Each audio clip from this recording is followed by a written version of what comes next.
It's a great pleasure to be here and to share. I don't want to sound as though I'm a great expert in this. It's just that we have done some thinking about this in the Open Theological Seminary about contextualization of our curriculum and contextualization in general. And in fact, a few years ago, we published a book, not a course, a book, a reader in contextualization for Pakistan. It's in Urdu, but it's about to be available in English, and I have digital copies of this. So this looks at what is contextualization, what's the need of contextualization, how has contextualization been done in the past, particularly in South Asia and in the Muslim world, and what are the challenges facing us now, particularly in Pakistan. And so we have been thinking in terms of this for some time. Now, there's a quotation from one of Phil Parshall's book that actually is from Charles Tabor, which tries to define what is contextualization. And this definition says contextualization is the effort to understand and take seriously the specific context of each human group on its own terms and in all its dimensions: cultural, religious, social, political, economic, and to discern what the gospel says to people in that context. So the issue of contextualization is a very broad one, and it ranges right from the level of what language you use, what style of worship you use, to the language in which you present the gospel, to the form that Christianity takes in a particular culture. And I remember one time there was a lady who was visiting Pakistan from a Bible college in England, and because she didn't speak any Urdu, the only church services that she'd been taken to were the English language services in the cathedral or in the big churches. And of course those churches were built by the British during the British time, and they are copies of English churches. You sit on pews, there's an organ, and you sing the hymns that we sing in England, or at least we used to sing in England maybe 50 years ago. And she thought, we're in Pakistan, why are you worshipping like this? And so she asked the bishop why there was no contextualization. And he got very angry, and he was saying, no, contextualization is wrong, it is compromising the gospel and everything. And she came away thinking, this is a very strange person. And I explained that when she said contextualization, for him it meant what is now the insider movement, particularly Muslims continuing to worship in the mosque even after they're believers in Jesus, this kind of thing. What she was meaning is, why don't you use local instruments and sit on the floor and take your shoes off? And so I explained to her that if she spoke Urdu, she would have gone to churches where it's exactly like that. You take off your shoes, you sit on the floor, the women on one side, the men on one side, and you sing in Punjabi, and you sing with the tabla, the drums, and the baja, the harmonium, and it is totally contextualized within one particular type of context. So contextualization means different things to different people. But basically, the aim is that the gospel message we bring should not be foreign. And we already mentioned, I think yesterday, that in many countries, the gospel is seen as a Western import, often with the colonial powers, with Britain or America. And 200 years ago, the missionaries did tend to come and bring their own culture with them.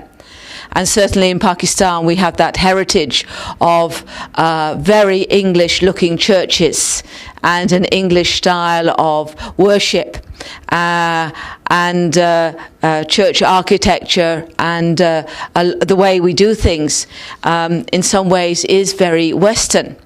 And this is why when we are teaching church history in Pakistan, we always go back to the traditions of the Apostle Thomas and say, Christianity has been in Asia long before the British arrived or the Americans arrived, and to stress the Eastern Church and its heritage, and that Christianity is an Asian religion every bit as much as Islam in particular.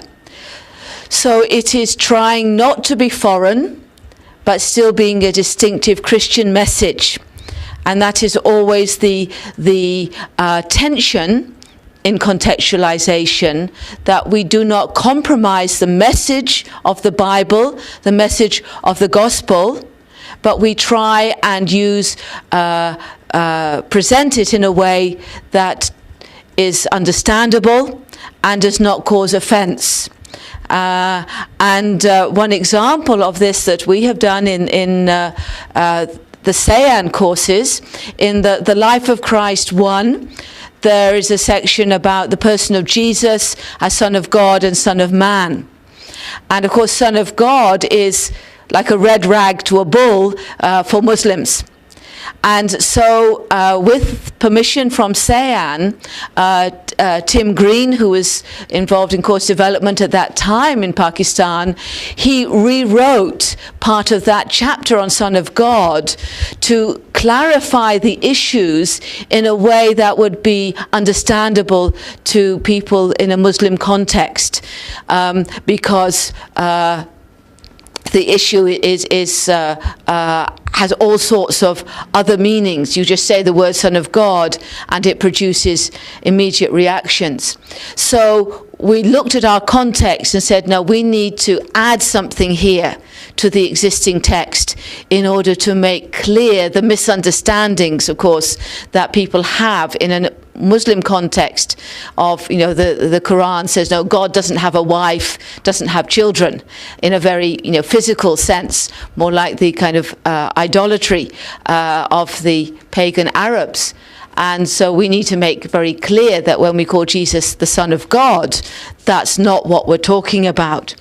So we have tried to look at our context and see how that should affect the way we present the material in our courses. And especially when courses are being translated and adapted from other programs like Sayan or elsewhere, or even Tafti. India and Pakistan are very similar in many ways, but there are also differences. And we were adapting and translating the course on poverty and development. And of course, all the statistical information is about India. And we said to our translator, no, we need to have the information about Pakistan. So what he did, every time the word India came, he put Pakistan. He didn't change the statistics, he just changed the name. So one of the things one of my colleagues has been doing has been researching the facts and figures for Pakistan on population growth, on health issues, education, 5-year plans, all of this kind of thing, so that it is relevant to our Pakistani situation. Obviously, the biblical material and some of the case studies we haven't changed, but we have at least made it more relevant to Pakistan. So when we think about contextualization, the word comes from the word for context, our context. Okay, so what is our context? That's the first thing we need to consider. What is our context in which we are functioning as Christians and as educators? And then the second point we need to think about is, how does context affect content? And in some ways, it is always happening. I did have another question. Should context affect content? But actually it always does, even if we're not aware of it. And I think then tomorrow, when we think about hidden curriculum, often the hidden curriculum has come out of the original context, the cultural way that things are done in your country or your region, that actually might be contradicting what you're trying to say in your content. So that it does affect, but we can be more intentional to make it affect our content in a positive way that really communicates. So when we think, what is our context? There are different contexts. We are all in different contexts. First of all, we have a geographical context. Which continent are we in? What is our country? What is our region? What is our continent? And when we have discussion afterwards, we will divide up into regional groups, because obviously there are things in our context geographically which maybe aren't relevant to someone from a different geographical region. But then we are in a global context, global connections. We saw that yesterday. We had a conversation with David Samuel sitting in India through Skype. So we cannot be isolated from the rest of the world. Then we are all in a religious context of some sort. And I think in every case, we are, as Christians, in a minority in a non-Christian majority, whatever that majority may be, whether it's Islam, whether it's Buddhism, whether it's Orthodox Church, whether it's Hinduism. We're all in a different context. But there's not just us, will be other significant other minorities. In Pakistan, although it is 96% Muslim, there is a significant number of Hindus. And actually they are very responsive to the gospel. So when we think of contextualization, we have to think of that context also. Then the question of new heresies. We need to be aware that there is many false teaching even within the church. And in some countries, particularly in Pakistan and in India, maybe others as well, religious fundamentalism and politically motivated terrorism. I remember when we visited Nepal, we had to be very careful about whether we could travel to Pokhara or not, because at that time the Maoist guerrillas were still very active.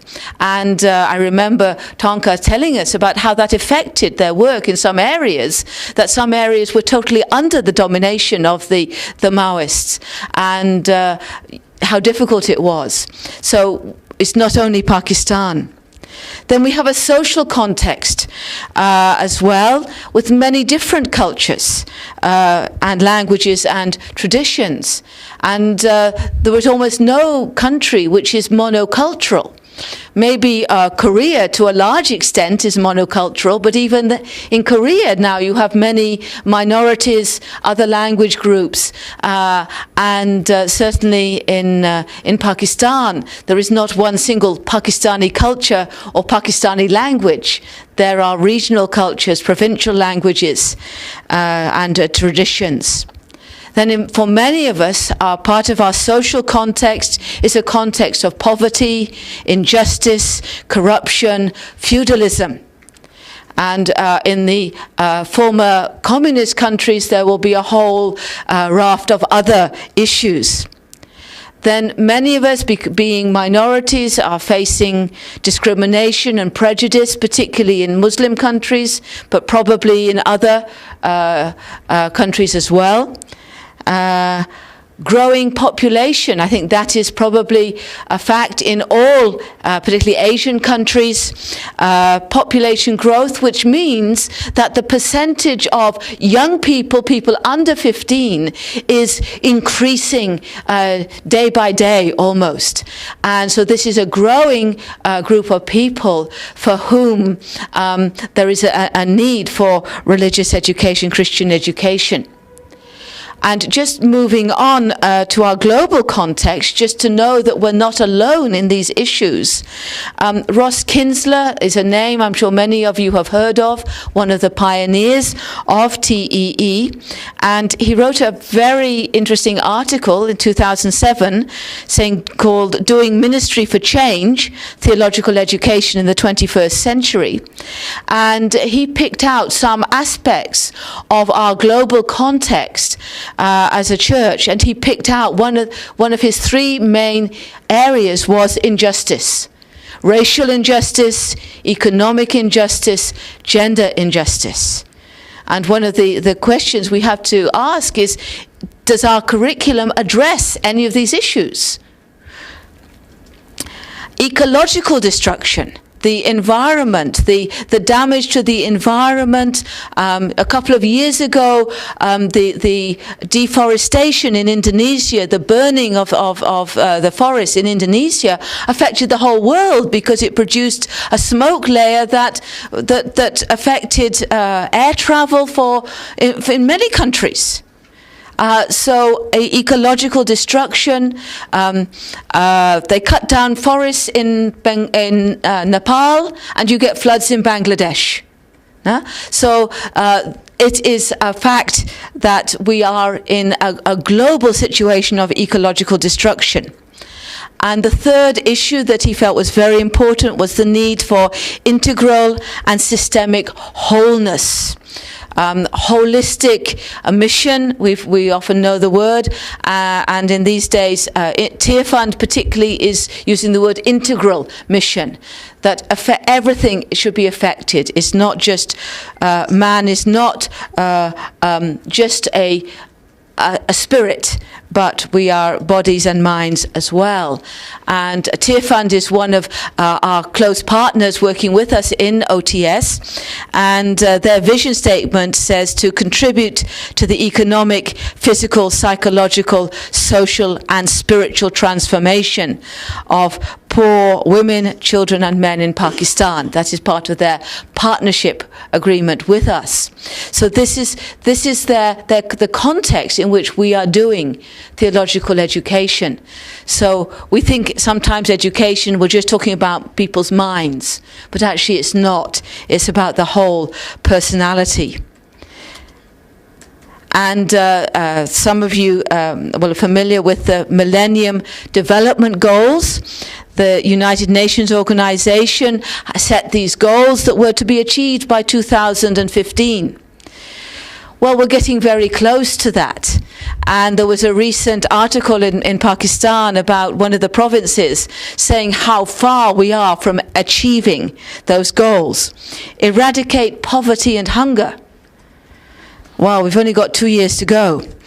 Achieve universal primary education. Well, of course, with the ever-increasing population growth, that is becoming increasingly challenging. Promote gender equality and empower women. Reduce child mortality. Improve maternal health. Combat HIV/AIDS, malaria, and other diseases. Ensure environmental sustainability. Build global partnership for development. Sorry, I'll leave that on. This is all should be part of our goals as well as theological educators, Christian educators. The Bible has plenty to say about these issues. A couple of years ago, the Bible Society in England published a Peace and Justice Bible. And all the verses or passages that related to peace and justice, they highlighted in red, just to show people how much the Bible had to say about these issues.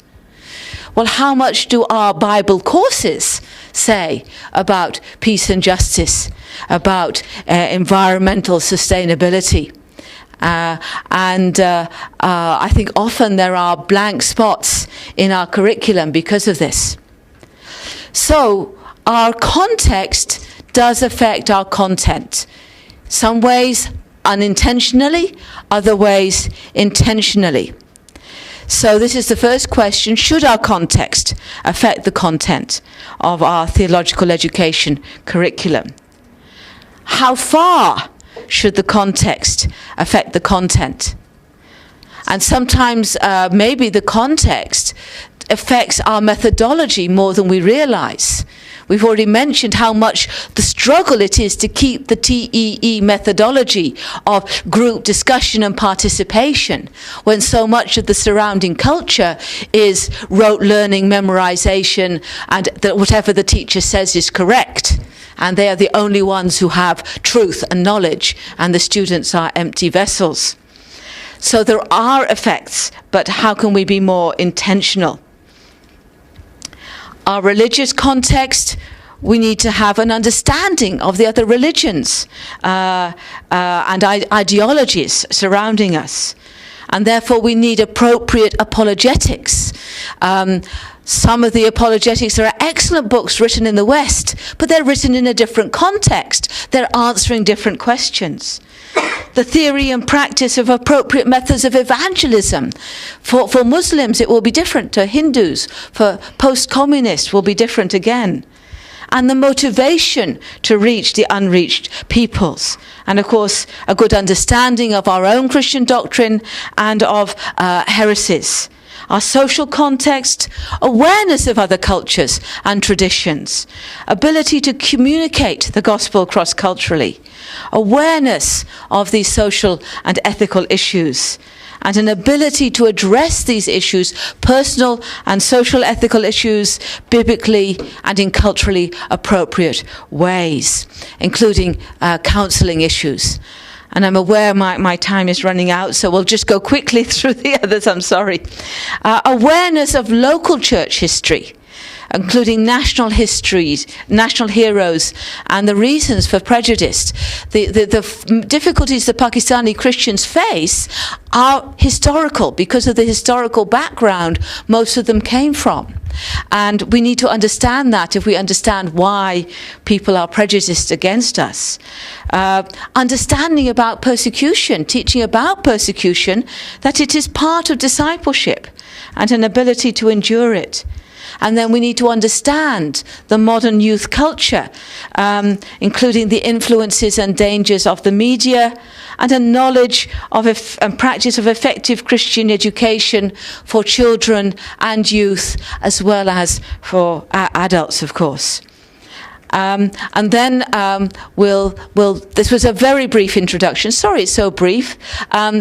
There are things I can give you on digitally with more information, and my points are from the PowerPoint.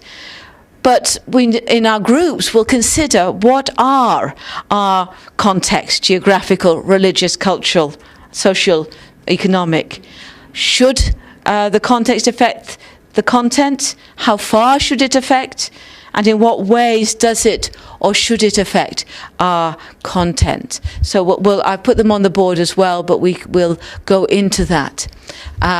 Do come and ask me questions afterwards, but the time is up, so thank you.